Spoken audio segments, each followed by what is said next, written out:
Hello जय हिंद प्यारे साथियों, नमस्ते। इस वीडियो में हम लोग बात करने वाले हैं यूपी दरोगा एसआई भर्ती के लेकर, जो कि बहुत बड़े पैमाने पर पोस्ट निकल कर आया है। उसमें आपका ना ऑनलाइन करते समय यानी कि आवेदन जब करिएगा फॉर्म को, तो उस समय डॉक्यूमेंट क्या लग रहा है ना, उस आज हम डॉक्यूमेंट के बारे में इस वीडियो में बात करने वाले हैं। अगर हमको इस चैनल पर आप नए देख रहे हैं तो इस चैनल को सब्सक्राइब जरूर कर लीजिएगा। यूपी दरोगा जो कि पोस्ट आई थी उसमें आपको 4543 पोस्ट दे दिया गया था। और आपका जो पिछला वीडियो में रहे थे, आपने कमेंट किए थे तो क्या ओटीआर का मतलब क्या होता है उसको बारे में भी हम लोग समझाएंगे। जैसे कि आपने कुछ सवाल किया था, क्या ओटीआर करना जरूरी है या ओटीआर कब तक इसका समय है, कैसे करें ओटीआर, ये 3 क्वेश्चन है आप लोग का, ये हम डिस्कस करेंगे इस वीडियो में। पहले आपको क्या ओटीआर करना जरूरी है? हाँ, आपको जरूरी है। क्यों जरूरी है ओटीआर करने का? ओटीआर का मतलब होता है one time registration. One time registration का मतलब जैसे पहले रेलवे में कराई जाती थी, वैसे ही अब यूपी में भी एसआई भर्ती में देखने की ओर मिला है। जैसे कहने का मतलब है कि जो भी आपका 10th का मार्कशीट है ना, या आधार कार्ड, उसमें आपका जो नाम दिया गया है, पिता का नाम दिया गया है, मदर का नाम या डेट ऑफ बर्थ जितना है, उसमें एकदम सही तरीका से भरिएगा। क्यों सही तरीका से भरिएगा? क्योंकि आपको एक ही टाइम रजिस्ट्रेशन करना है। अगर आपको रजिस्ट्रेशन करते समय गलती हो गया तो फिर वो आपका नहीं हट सकता है। ठीक है, एक रजिस्ट्रेशन एक ही बार होगा। जैसे कि आप अगर रजिस्ट्रेशन करने जाइएगा उस समय आपको क्या क्या लगेगा, ये चीज आप लोग एकदम इंपॉर्टेंट मानिएगा इस डॉक्यूमेंट को। जैसे कि आपको फोन नंबर जो होगा, फोन नंबर, आप वो फोन नंबर चालू रखिएगा, उस पर ओटीपी लिएगा। दूसरा में आपको ईमेल और फोन नंबर जो है वो एकदम परमानेंटली रखने पड़ेगा जब तक आपका ज्वाइनिंग ना हो जाता है। हम इसलिए बोले, ऐसे नहीं कि आप जाइए ऑनलाइन कराने वाला भैया की ईमेल दे दीजिए, और फिर जब फॉर्म आती है एग्जाम के समय पे, तो उस समय पे क्या होता है कि ईमेल पे ही सारा एडमिट कार्ड ये सब दिया जाता है। तो आपका क्या है कि रजिस्टर जब फॉर्म डालिएगा ना, तो फॉर्म डालते समय भी आपको कोड दिया जाता है। वो कोड आपको जब आवेदन कीजिएगा उस रजिस्ट्रेशन नंबर डाल के उस पर खोलिएगा, तब आपको खुलेगा। तो आपको क्या क्या चीज करना चाहिए? पहले आपको मोबाइल नंबर है जो कि आपका पर्सनल फोन होना चाहिए, पर्सनल मोबाइल नंबर, चलिए पिताजी भी होगा, कोई दिक्कत नहीं है, घर में होना चाहिए, वो चालू फोन होना चाहिए। ईमेल भी होना चाहिए, जो ईमेल जो आपका चालू हो, ठीक है ना, ये चीज। और उसमें आपको पासपोर्ट बनता है। ये आपका वन टाइम रजिस्ट्रेशन ओटीआर का मतलब हो गया। आपका बहुत जरूरी है ये करना। आपको कब तक समय दे दिया गया है? तो समय आपको 31 जुलाई से स्टार्ट कर दिया गया है वन टाइम रजिस्ट्रेशन करने का। ठीक है, आप कभी भी रजिस्ट्रेशन कर सकते हैं, आज भी रजिस्ट्रेशन आप कर सकते हैं जाके, मतलब 31 जुलाई से आपका कर दिया गया है। उस पे वेबसाइट पे जाइएगा तो आपको मिल जाएगा, जैसे कि यूपीपीबी करके है, ऐसे आपका वेबसाइट है, उस पर जाइएगा, आपको रजिस्ट्रेशन करने का ऑप्शन दिख जाएगा। जैसे कि आपके ओटीआर कैसे करें, ओटीआर कैसे करने का भी मतलब हम बता दिए कि आपका फोन होना चाहिए, ईमेल होना चाहिए, है ना, उसमें पासपोर्ट भी लगता है, आपका जो मार्कशीट भी बताएं, सही डॉक्यूमेंट जो भी है वो आप जानकारी दीजिएगा। अब देखिए हम लोग ये वेबसाइट पर जाइएगा, आपको मिल जाएगा। अब हम लोग ये सिलेबस था और डॉक्यूमेंट, पहले हम लोग डॉक्यूमेंट के बारे में बात करते हैं। डॉक्यूमेंट आपको मूल निवास यानी कि डोमेसाइल। अब कहने का मतलब है कि हमको करेंट वाला चाहिए या पहले से ही चलेगा, तो आपको बता दें कि अपडेट होना चाहिए आपको।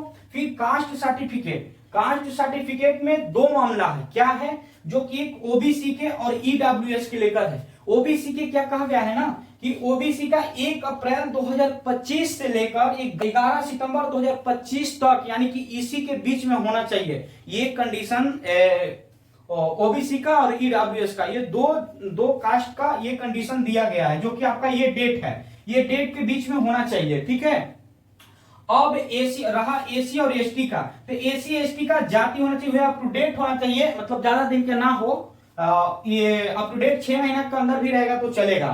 ठीक है ना, आपका ये 2 कंडीशन जो दे दिया ओबीसी और ईडब्ल्यूएस के, ये 2 कंडीशन है, आप लोग ये समझिएगा, इतना ही तक आपको डेट में चाहिए।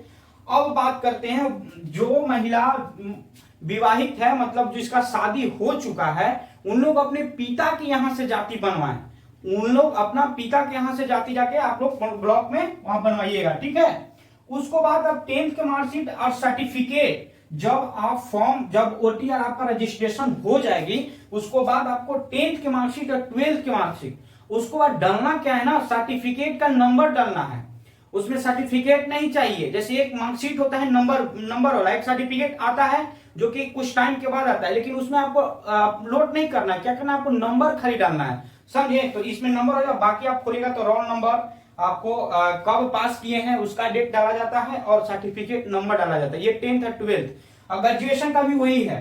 अब बताइए कि एक भाई कमेंट किए थे पिछला वीडियो में कि सर हम जो ग्रेजुएशन किए हैं ना वो मेरा अभी रिजल्ट नहीं आया है, माने बैक है, दूसरा एक बैक में है और दूसरा की रिजल्ट नहीं आया, तो ये दोनों लोग आप लोग नहीं फॉर्म डाल सकते हैं। आपका फाइनल होना चाहिए, जब तक आप फाइनल नहीं, आप ग्रेजुएशन है, जब तक आप फॉर्म को नहीं डाल सकते हैं, चाहे वो रिजल्ट आया हो या ना, या बैक में है, मैंने पीछे बैक लग गया, किसी सब्जेक्ट में बैक लगा हुआ है, फिर भी नहीं आप डाल सकते हैं। तो ये चीज आप क्लियर हो गया।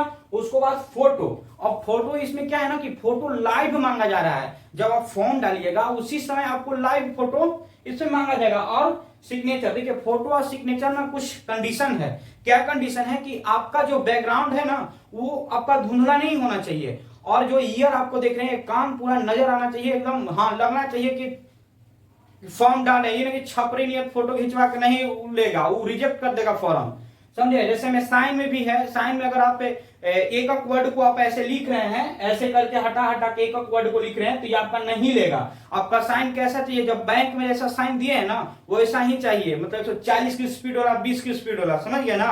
तो ये रहा साइन और ये फोटो, ये दो चीज ऐसा है जो कि डॉक में नोटिफिकेशन में पूरा एकदम साफ क्लियर कर दिया है। ना तो छपरी नियत फोटो चाहिए और ना तो साइन हमको चाहिए जो कि एक वर्ड लिखा हो, है ना। ये दो चीज हो गया। अब सिलेबस पर बात करते हैं। अब सिलेबस में क्या है ना कि आपका 160 क्वेश्चन पूछा जाएगा और एक 400 मार्क्स का रहेगा, 2 घंटा टाइम, नो नेगेटिव मार्क्स, इसमें नेगेटिव मार्क्स नहीं है। अब देखिए हिंदी में आपका 40 है, हम पिछला वीडियो में भी ये चीज को जिक्र किए थे, लेकिन बता रहे हैं अगर वो वीडियो नहीं देखे होंगे तो आप लोग जाकर देख लीजिएगा, क्योंकि उसमें पूरा डिक्लेयर किए हुए हैं कि को लेकर पोस्ट से लेकर क्या कैटेगरी है, सैलरी है, सब चीज किए हैं, तो आप लोग वीडियो देखिएगा। रहा हिंदी, मैथ, रीजनिंग और जीके, जिस सब में 40 पूछ रहा है। कुछ चैप्टर मैथ का जो है वो रीजनिंग में पूछ दिया गया है, तो उसे कोई घबराना नहीं है। बाकी एक इंपॉर्टेंट क्या है ना कि आपको हर सब्जेक्ट में 35% आना चाहिए। कहने का मतलब यह है कि अगर 40 क्वेश्चन आपको पूछा जा रहा है ना उसमें 14 क्वेश्चन सही होना चाहिए, समझ गए। 35%। अब कुल सब्जेक्ट में 50% भी आपको आना चाहिए। अगर आपको 50% कुल सब्जेक्ट में नहीं है तो आप फेल रहिएगा, इसमें भी फेल रहिएगा, ये चीज को आप लोग ध्यान में रखिएगा। अब हम लोग पिछला कुछ डाटा के बारे में बात करने वाले हैं। पिछला कुछ डाटा है जो कि आया था 2021 में, जो वैकेंसी लगभग उसका पोस्ट 9000 के आसपास में था। अब बता रहे हैं कि उसमें जो फॉर्म गिरा था 15 से 16 लाख तक फॉर्म गिरा था। तो इस बार क्या होगा कि देखिए इस बार तो 4500 ही पोस्ट है, तो इस बार में कितना फॉर्म गिरेगा तो देखिए बता दें कि आपको पिछले डाटा के अनुसार बता रहे हैं, पिछले डाटा में 15,000 के आसपास में था, जिसमें आपका कंपटीशन 1 सीट के लिए आपको करना था 156 वो कैंडिडेट को आप पीछे कीजिएगा ना तो अब आपका एक सीट रहेगा, समझ में आया ना। तो आप हल्का में मत लीजिए, ये पिछला डाटा है। अब इस 2025 का डाटा है, जैसे को अभी तक बताया नहीं, अभी तो फॉर्म ही डालती होगा।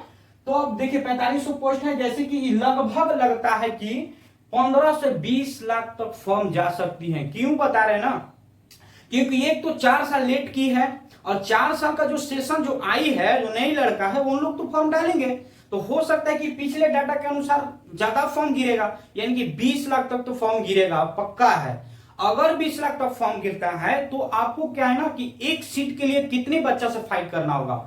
अब ये मुश्किल वाली बात है कि अगर 20 लाख फॉर्म गिरता है तो आपको कितने बच्चा से एक सीट के लिए फाइट करना होगा, तो आपको 450 बच्चा से आपको फाइट करने पड़ेगा, समझ गए ना। एक सीट के लिए मतलब 450 बच्चा का पीछे कीजिएगा ना तब आपका सीट मिलेगा, समझ गए ना।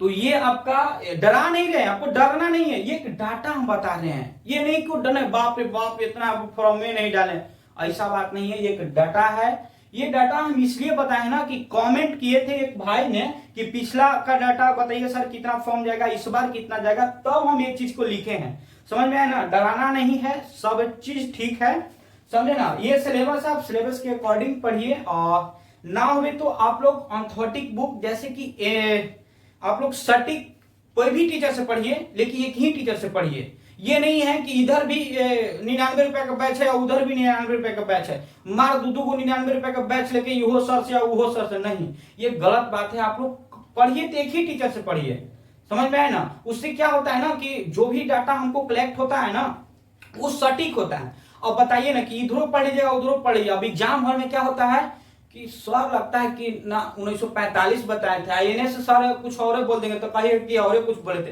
ये कंफ्यूजन हो जाता है एग्जाम हॉल में। इसीलिए बोला जा रहा है कि आपको एक ही टीचर से पढ़ना है। बाकी हम स्ट्रेटजी भी लेकर आएंगे वीडियो, सिलेबस का पूरा डिस्कस के साथ कैसे आपका पढ़ना है, ये चीज भी हम वीडियो लेके आएंगे। तो चलिए, वीडियो कैसा लगा होगा जरूर आप लोग वीडियो शेयर कीजिएगा। आप लोग वीडियो को शेयर नहीं करते हैं, अगर आप इस चैनल पे नए हैं तो आप इस चैनल को जरूर सब्सक्राइब कर दीजिएगा। जय हिंद दोस्तों, फिर मिलते हैं अगले वीडियो में।